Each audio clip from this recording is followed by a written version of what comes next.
Crossing the Red Sea. Then it came to pass, when Pharaoh had let the people go, that God did not lead them by way of the land of the Philistines, although that was near, for God said, lest perhaps the people change their minds when they see war, and return to Egypt.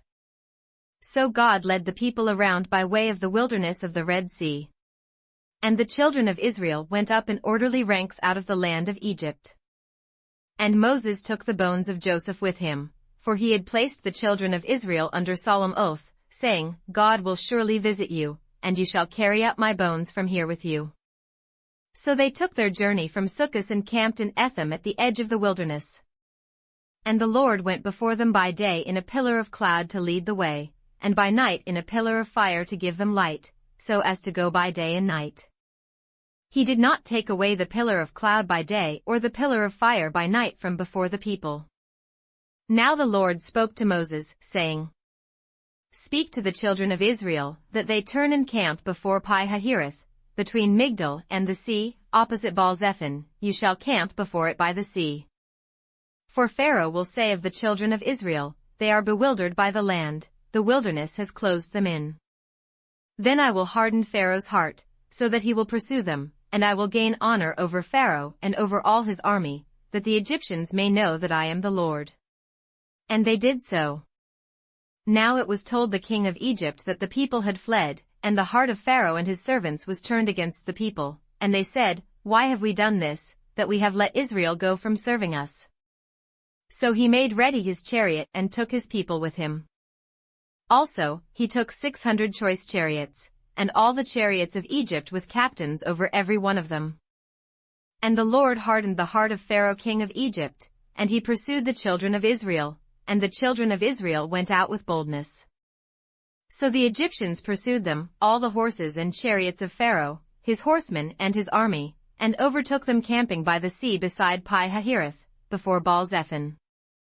And when Pharaoh drew near, the children of Israel lifted their eyes, and behold, the Egyptians marched after them.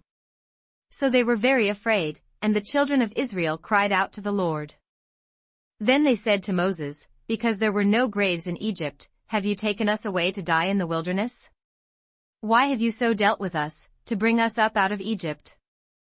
Is this not the word that we told you in Egypt, saying, Let us alone that we may serve the Egyptians?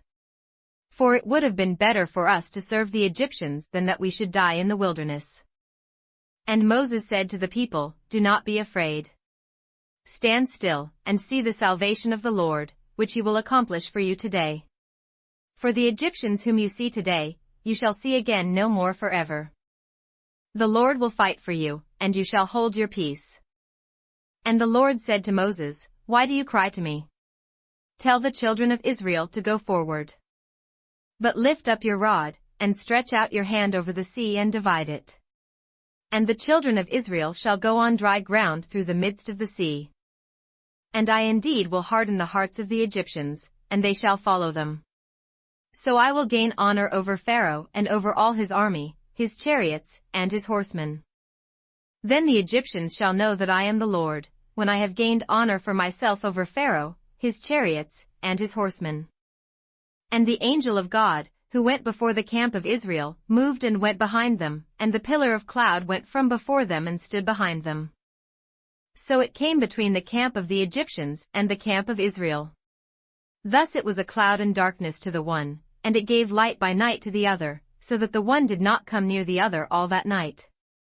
Then Moses stretched out his hand over the sea, and the Lord caused the sea to go back by a strong east wind all that night, and made the sea into dry land, and the waters were divided.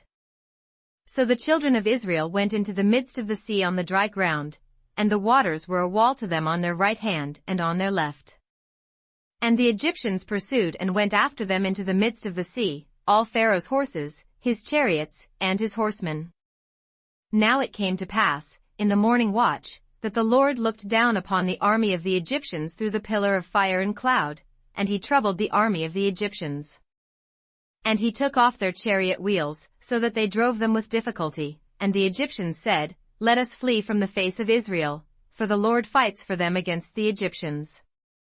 Then the Lord said to Moses, Stretch out your hand over the sea, that the waters may come back upon the Egyptians, on their chariots, and on their horsemen. And Moses stretched out his hand over the sea, and when the morning appeared, the sea returned to its full depth, while the Egyptians were fleeing into it. So the Lord overthrew the Egyptians in the midst of the sea. Then the waters returned and covered the chariots, the horsemen, and all the army of Pharaoh that came into the sea after them. Not so much as one of them remained. But the children of Israel had walked on dry land in the midst of the sea, and the waters were a wall to them on their right hand and on their left. So the Lord saved Israel that day out of the hand of the Egyptians, and Israel saw the Egyptians dead on the seashore.